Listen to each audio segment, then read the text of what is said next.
In the quiet suburb of Newark, California, 17-year-old Leslie Guaras was known for her vibrant presence and unwavering determination.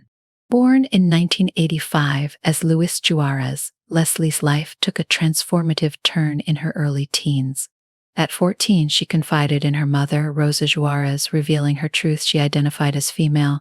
Despite her mother's initial concern, Rosa ultimately embraced Leslie's journey, supporting her as she chose a new name, began hormone therapy, and started presenting herself fully as a girl.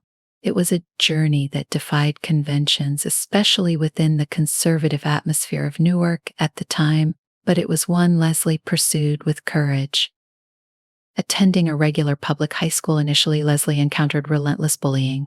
The taunts and insults aimed at her were harsh and unforgiving. Rumors spread swiftly through the hallways, and classmates made her a target of cruelty, attempting to break her spirit. The daily abuse escalated until the school administration recommended she transfer to an alternative high school, a place known to take in students who didn't quite fit the mainstream mold, where she might feel a degree of safety. Though life there was marginally easier, the hurt from past experiences lingered. Leslie learned to hold her head high, navigating life with the bravery of someone determined to be true to themselves, no matter the cost.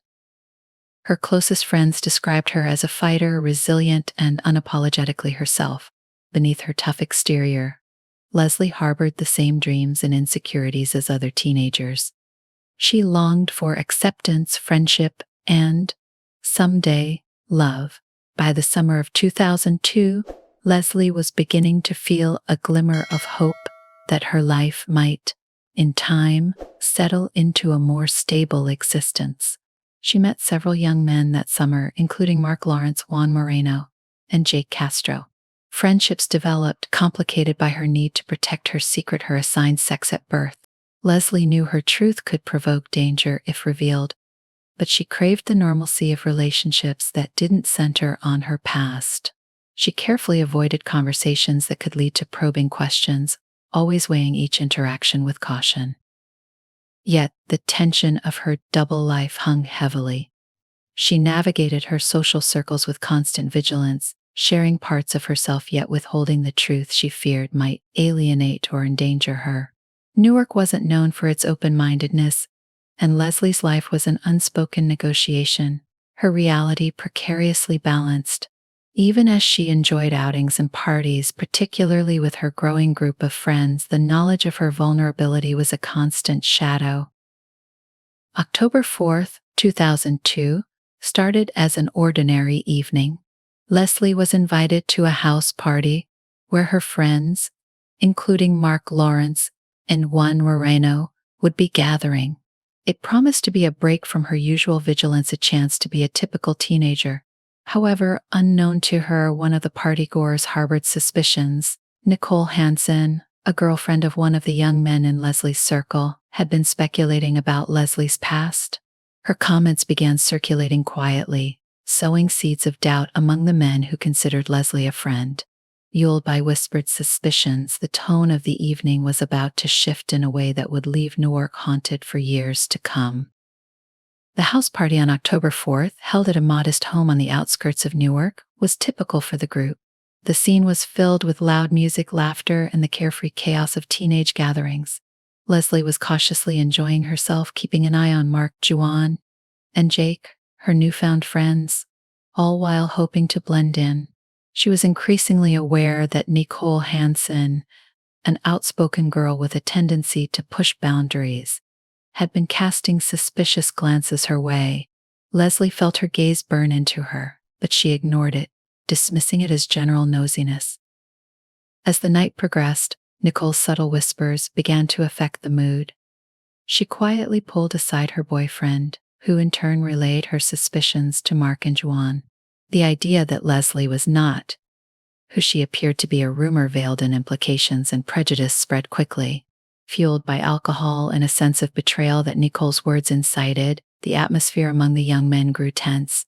It wasn't long before they collectively decided to confront Leslie, demanding an explanation. What had begun as a suspicion soon turned to an accusation. In a dimly lit corner of the party, they pressured her to confess, questioning her under an intense and volatile gaze. Leslie's heart raced. She tried to evade, to shift the conversation, but the questions were relentless. After a tense silence, she admitted the truth, her voice barely audible. For a fleeting moment, she hoped that revealing herself honestly would end the suspicions, but the air was thick with something far darker. The revelation was met with an explosive mix of shock, anger, and revulsion. Mark's face twisted with disbelief and Juwan's eyes darkened as they processed Leslie's admission. Nicole stood to the side, watching with a cold satisfaction as her suspicions were confirmed. But the men's reaction was beyond anything Leslie could have anticipated. The friends she thought she could trust were no longer her allies. Anger boiled over, and what started as a party took a sudden brutal turn. The aggression, initially verbal, soon escalated. Leslie was outnumbered and overpowered. With no one to intervene, she faced a rage that spiraled out of control. Fear pulsed through her, but her protests were silenced in a haze of panic and violence. By the time the party's energy waned and the early hours of dawn crept into Newark, the tragedy had already unfolded. Her attackers, driven by fury, had taken Leslie's life. Panic and paranoia set in quickly among the group.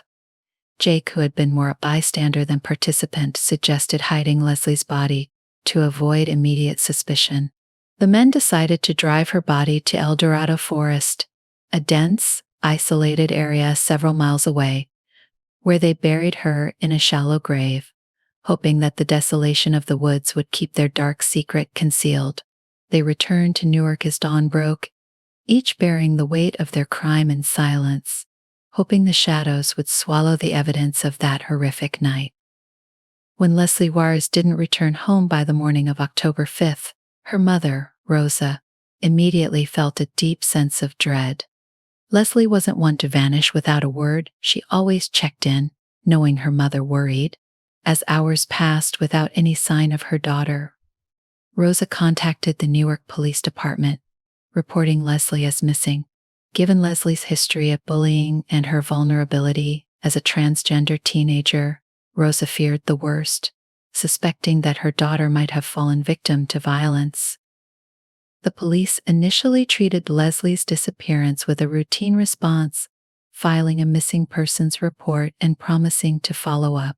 Newark, like many suburbs, had seen its share of runaway cases, and police were initially cautious about assuming foul play. Yet Rosa was insistent.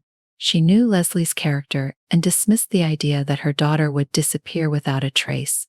Over the following days, Rosa canvassed the neighborhood, handing out flyers with Leslie's face, pleading with anyone who might have seen her daughter. Local news stations picked up the story, bringing a level of public awareness that added pressure on the police. The investigation soon revealed troubling clues. Several of Leslie's friends confirmed she had attended the party on October 4th, but claimed not to know what happened after she left. Rumors began to circulate that tensions had risen at the party, sparking the interest of Detective Mia Sanchez, who had experience in handling delicate cases involving LEP2 victims. Sanchez quickly sensed that Leslie's case was more than a typical missing person situation. Through interviews with students at Leslie's alternative school and her circle of friends, Detective Sanchez began to understand the challenges Leslie faced: the bullying, the whispered suspicions, and the constant need to hide parts of herself from even those she called friends. Leslie's friends were cooperative but vague, with some recalling a tense atmosphere during the night of the party but refusing to elaborate. Sanchez, determined to find out what had really happened, pressed harder, suspecting a dark undercurrent to the silence she encountered. Within a week of her disappearance, the case began to garner media attention beyond Newark. Local activists rallied to bring awareness to Leslie's story, turning her into a symbol for the struggles faced by transgender youth. Posters of her face decorated telephone poles and store windows throughout Newark, and the police received a flood of tips from locals. But none of these leads produced concrete information about Leslie's whereabouts. The case lingered in uncertainty, leaving Rosa in a state of anguish and the community on edge. Detective Sanchez felt the weight of a community demanding answers and the family's growing despair. Her suspicions focused on the group of men last seen with Leslie at the party: Mark Lawrence, Juan Moreno, Jake Castro, and the girlfriend Nicole Hansen. The alibi provided by the group was weak, littered with inconsistencies. Claimed that Leslie left alone sometime after midnight, but his statement contradicted the timeline that other partygoers gave. Nicole, who had fueled the suspicions at the party, became particularly tight-lipped, brushing off questions with vague answers. Detective Sanchez noticed a particularly unsettling reaction from John Newman, another party attendee who had been close to both Leslie and the group of men. John's demeanor during questioning was nervous, his responses stilted and uncertain. Sanchez kept John on her radar, sensing his guilt, but not fully understanding its source. His association with the group appeared to be casual, yet his body language betrayed deeper knowledge of what had transpired that night. After nearly a month of sustained pressure from Sanchez, John finally cracked. During an interview that lasted several hours, he admitted that things had taken a violent turn at the party. Leslie, he revealed, had been confronted by Mark, Juan, and Jake after Nicole's accusations. Her admission of her gender identity had provoked anger and confusion among the group.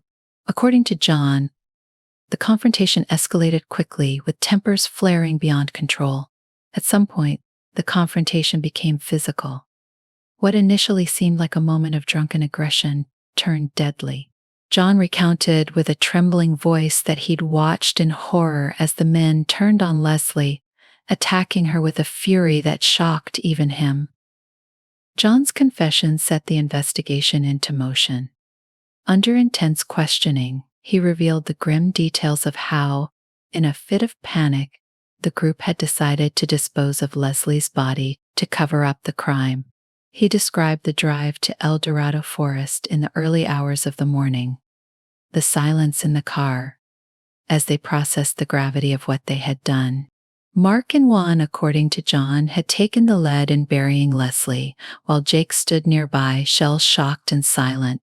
As dawn broke, they returned to Newark, each carrying a shared sense of guilt, but resolving to move forward as if nothing had happened. With John's confession in hand, Sanchez obtained warrants for the arrest of Mark Lawrence, Juan Moreno, and Jake Castro. Nicole Hansen, whose suspicion had sparked the tragic events, was questioned extensively but faced no immediate charges due to her indirect involvement. The news of the arrests spread quickly through Newark, shocking the community and sparking a national conversation about the pervasive violence faced by transgender individuals. Rosa Juarez, upon learning the tragic truth of her daughter's death, was devastated. Her fears had materialized into a reality more horrifying than she could have imagined. The finality of it brought a bitter mix of grief and anger, propelling her to seek justice not only for Leslie but also for all transgender youth who faced similar threats. In her public statements, Rosa called for accountability and demanded that Leslie's death lead to tangible change, igniting a wave of advocacy for stronger protections for LGBTQ individuals in California. As the legal proceedings began, Detective Sanchez, who had invested deeply in uncovering the truth, remained haunted by the details of the case. The brutality and senselessness of Leslie's death underscored a darkness that Newark and indeed the nation could no longer ignore. The upcoming trial promised to draw intense public scrutiny, with the hope that it would shine a light on the deeply rooted biases that had led to Leslie's murder.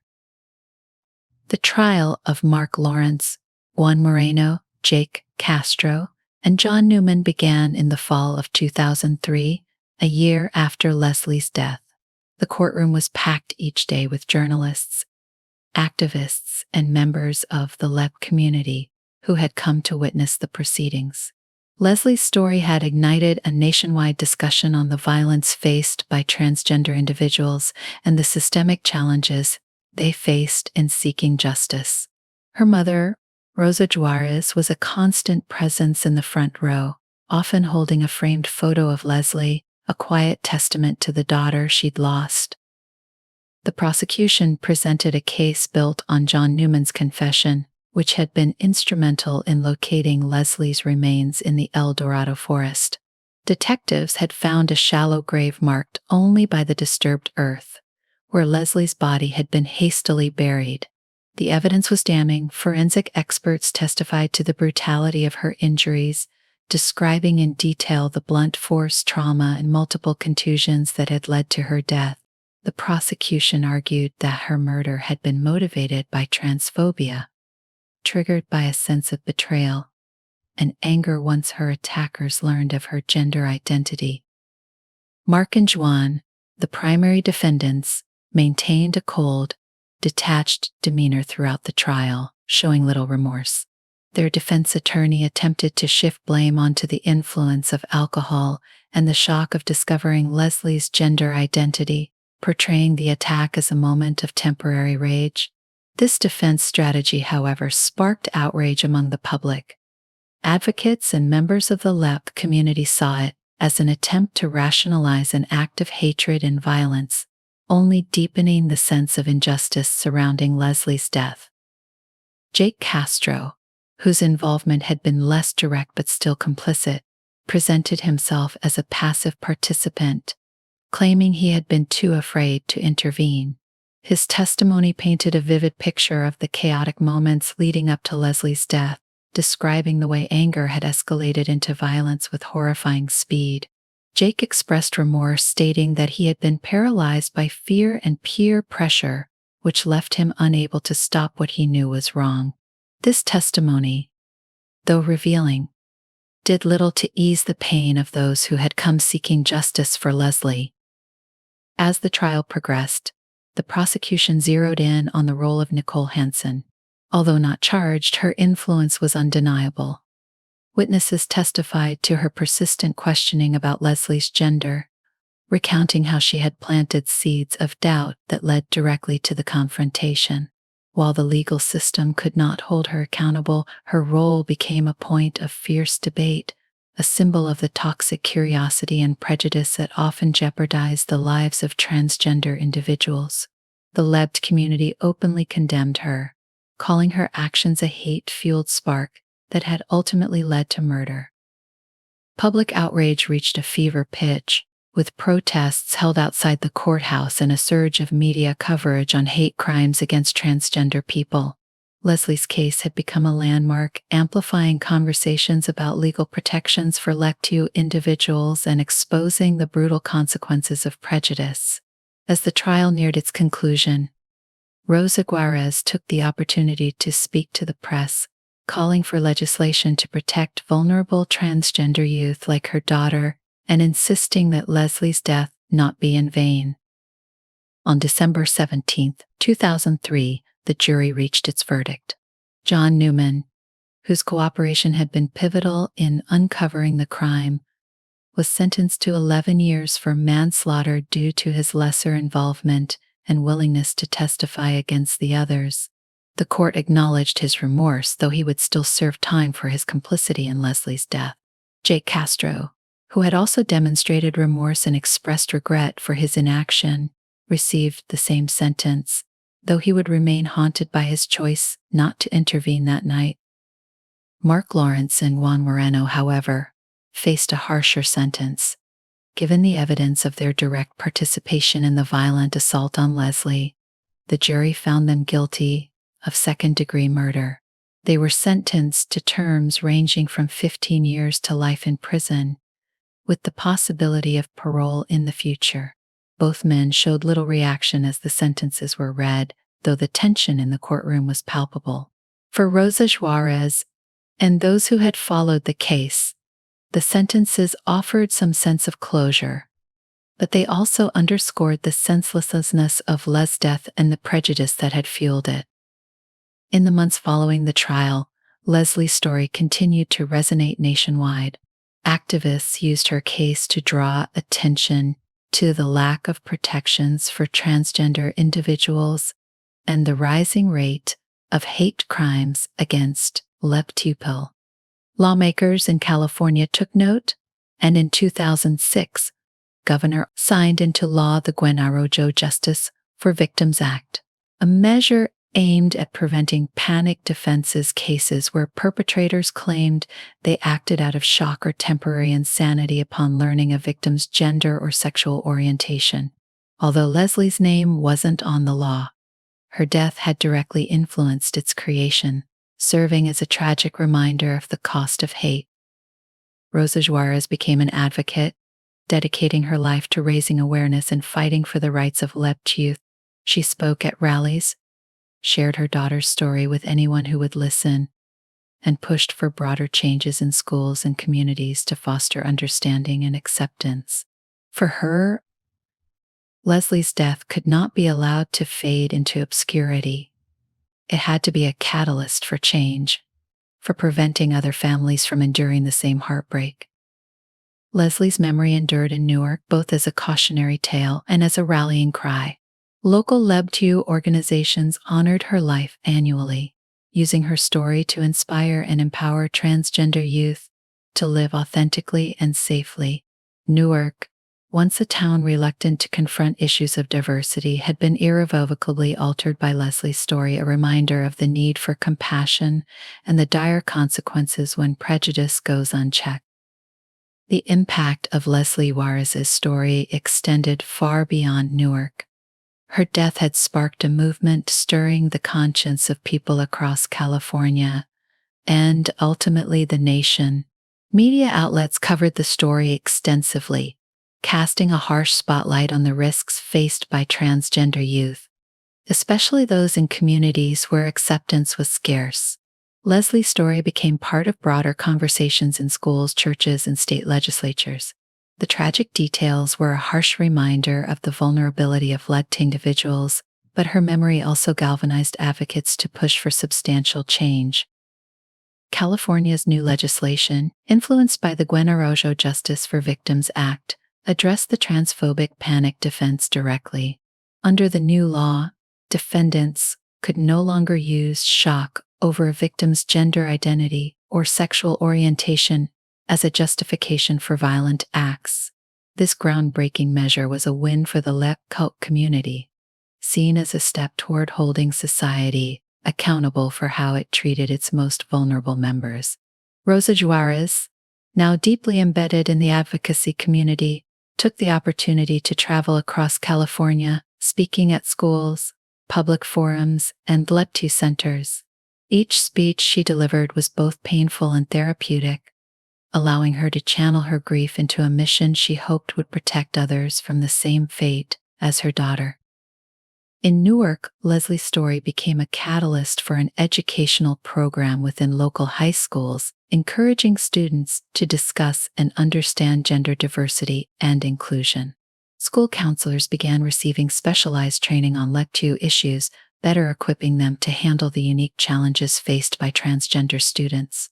Rosa worked with local educators to establish an annual Remembrance Day, celebrating Leslie's life as well as raising awareness of the need for acceptance and safety in schools. The memorial events in Leslie's honor brought hundreds from the surrounding areas to Newark each year, drawing speakers, poets, and activists. These gatherings were filled with a mix of somber reflection and a hopeful vision for the future. The community came together, united by a shared goal, ensuring that Leslie's life and death would not be forgotten. Rosa, surrounded by supporters, would stand at the podium each year holding back tears as she shared Leslie's dreams. Her humor, her kindness, and her courage. For Rosa, these events were a way to keep her daughter's memory alive and to inspire others to carry her legacy forward. Leslie's tragic end had irrevocably changed the town of Newark, reshaping it into a community that was gradually more open and aware. People who once held narrow views began to reconsider their attitudes, touched by the humanizing effect of Leslie's story.